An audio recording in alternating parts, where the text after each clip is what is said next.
क्या आप जानते हैं कि जिस पतंग को आप खुशी से हवा में उड़ाते हैं, उसकी डोर का सिरा तारीख के एक ऐसे तारीख बाप से जा मिलता है जिसे 300 सालों से बड़ी होशियारी से छुपाया गया है। हम इसे बसंत कहते हैं, हम इसे सकाफत कहते हैं, लेकिन तारीख की पुरानी किताबें कुछ और ही कहानी सुना रही हैं। क्या ये वाकई बहार का जश्न है या फिर एक ऐसे शख्स का मातम जिसने तारीख में मजहबी नफरत की बुनियाद रखी थी? आज हम जज्बात की नहीं, सबूतों की बात करेंगे। आज हम तारीख के उस बंद दरवाजे को खोलेंगे और आपके सामने वो हकाइक रखेंगे जो शायद आपसे हमेशा छुपाए गए। हमारी कहानी का आगाज आज के लाहौर से नहीं बल्कि 1734 ईस्वी यानी 1734 एडी के सियालकोट से होता है। ये मुगल बादशाह मोहम्मद शाह रंगीला का दौर था। सियालकोट के एक मदरसे में मुस्लिम और हिंदू बच्चे साथ पढ़ते थे। तारीखी किताबों के मुताबिक एक दिन बच्चों में बहस छिड़ गई। मुस्लिम बच्चों ने अपनी रवायात की बात की तो जवाब में एक हिंदू तालिबे इल्म हकीकत राय ने कुछ ऐसे अल्फाज कहे जो इंतहाई गुस्ताखाना थे। उसने नाउज़ुबिल्लाह नबी करीम सल्लल्लाहु अलैहि वसल्लम की लख्त जिगर सैयदा फातिमतुज़ ज़हरा रज़ी अल्लाह अन्हा की शान में नाजेबा कलिमात कहे। ये बात पूरे शहर में आग की तरह फैल गई। ये वाकया कोई अफसाना नहीं है, इसके सबूत तारीख की मुस्तनद किताबों में मौजूद है। लाला सोहन लाल सूरी जो सिख दौर के सरकारी मौर्रिख थे, उन्होंने अपनी किताब उम्दतुत तवारीख की जिल्द अव्वल में इस वाक़े को तफसील से लिखा है। इसी तरह मशहूर मुसन्निफ गणेश दास वडेरा ने अपनी किताब चार बाग़े पंजाब में इस गुस्ताखी का जिक्र किया है। मामला हाकिम लाहौर जकरिया खान के पास गया। हजारों का मजमा अदालत के बाहर मौजूद था। शहर के काजी ने फतवा दिया कि इस जुर्म की माफी सिर्फ एक सूरत में हो सकती है कि हकीकत राय इस्लाम कबूल कर ले, लेकिन उसने इनकार कर दिया।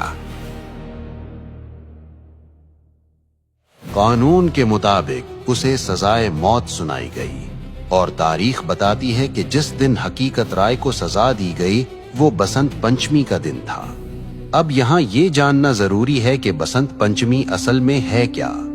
हिंदू तकवीम के मुताबिक ये बहार की आमद का पहला दिन होता है।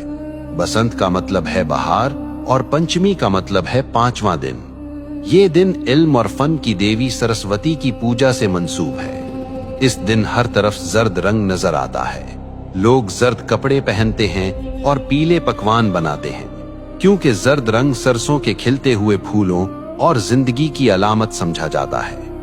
लेकिन सन 1741 की इस बसंत ने एक नया रुख इख्तियार कर लिया। जिस दिन पूरा शहर बहार के रंगों में रंगा था, हिंदू बिरादरी ने हकीकत राय की मौत की वजह से इस दिन को यौमे सोग मना लिया। कहा जाता है कि उसकी याद में उन्होंने आसमान की बुलंदियों की तरफ पतंगें उड़ाना शुरू की ताकि उसकी रूह को खिराज तहसीन पेश किया जा सके और ये पैगाम दिया जाए कि एक मासूम की रूह आसमानों की वुसअतों में आजाद है। ये था वो बीज जो एक मजहबी जश्न के अंदर एक खास वाक़े की याद और नफरत की जमीन में बोया गया था। लेकिन हैरत की बात यह है कि वो दिन जो एक मौत के दुख में सोग के तौर पर शुरू हुआ था, वो वक्त की धूल में दबकर एक अजीमुशान जश्न में कैसे बदल गया।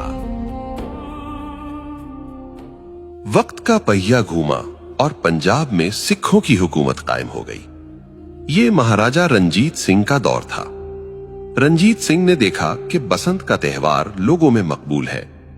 उन्होंने इस मजहबी सोग को एक शाही मेले में बदल दिया। तारीखी रिकॉर्ड्स बताते हैं कि महाराजा हर साल इस त्यौहार पर लाखों रुपए उस जमाने के पतंगों और इनामो इकराम पर लुटा देते थे। यहीं से मुसलमानों ने भी अनजाने में इसे महज एक कल्चरल इवेंट समझकर मनाना शुरू कर दिया। वो भूल गए कि इसकी बुनियाद कहां रखी गई थी। फिर 1849 में अंग्रेज ब्रिटिश राज आ गए। उन्होंने देखा कि ये मेला मकामी लोगों को मसरूफ रखता है, तो उन्होंने इसे और हवा दी।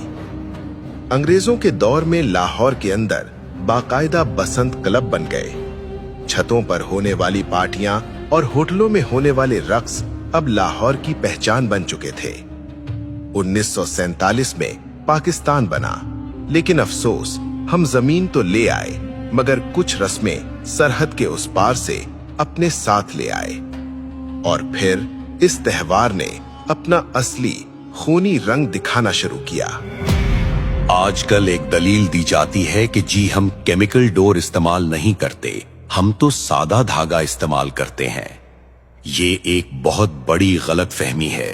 साइंस कहती है कि जब धागे पर कांच और केमिकल लगकर हजारों फुट की बुलंदी पर तनता है और हवा का दबाव उस पर पड़ता है तो वो तनाव की वजह से एक आरी जितना तेज हो जाता है। जब वो मोटरसाइकिल पर जाते हुए किसी इंसान के गले से टकराता है तो वो केमिकल हो या ना हो, वो शाहरग काट देता है। ये महज हादसा नहीं होता, ये कत्ल है। आइए जज्बाती बातों को छोड़कर आदादो शुमार स्टैटिस्टिक्स देखते हैं। पुलिस रिकॉर्ड और अस्पतालों के डेटा के मुताबिक सिर्फ 2006 से 2009 के 3 खूनी सालों में लाहौर, फैसलाबाद और गुजरांवाला में 119 अफराद इस खूनी खेल की नजर हुए। इनमें 40% से जायद वो मासूम बच्चे थे जो पतंग लूटते हुए छत से गिरे या सड़क पर गाड़ी के नीचे आ गए। भारत में सूरत हाल इससे भी बदतर है। जानवरों के हुकूक की तंजीम पीटा की रिपोर्ट के मुताबिक हर साल बसंत के मौसम में हजारों परिंदे आसमान में तनी हुई इन डोरों से कटकर मर जाते हैं। क्या किसी त्योहार की कीमत इतनी लाशें हो सकती हैं? सिर्फ इंसानी जाने नहीं, ये शौक मुल्क की मईशत को भी अरबों का नुकसान पहुंचाता है। वापडा की सरकारी रिपोर्ट्स के मुताबिक धाती डोर गिरने से ट्रांसफार्मर्स ट्रिप कर जाते हैं और तारें शॉर्ट सर्किट हो जाती हैं।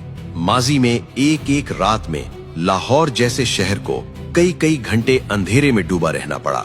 करोड़ों रुपए की बिजली जाया होती है और ये बोझ आखिरकार आवाम की जेब पर ही पड़ता है। क्या हम चंद घंटों की तफरीह के लिए अपनी ही अमलाक को आग लगा रहे हैं? फिर बात सिर्फ पतंग की नहीं रहती। बसंत की रात, हवाई फायरिंग और बेहयाई का जो बाजार गर्म होता है, क्या वो हमारी सकाफत है?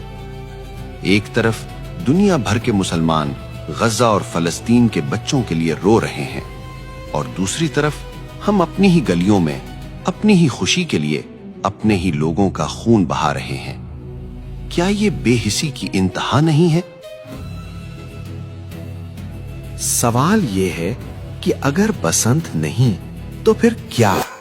हमारे पास ईदैन की खुशियां हैं, हमारे पास खेलों के मैदान हैं, PSL है, क्रिकेट है, सियाहत है। हम वो कौम हैं जिसने दुनिया को तहजीब सिखाई। हमें अपनी खुशी मनाने के लिए किसी ऐसे त्योहार की जरूरत नहीं जिसकी बुनियाद में नफरत हो और जिसके अंजाम में मौत हो। आज फैसला आपके हाथ में है।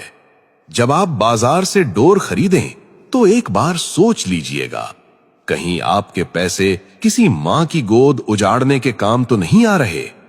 ये पतंग की डोर नहीं कट रही, ये हमारी अकदार कट रही हैं।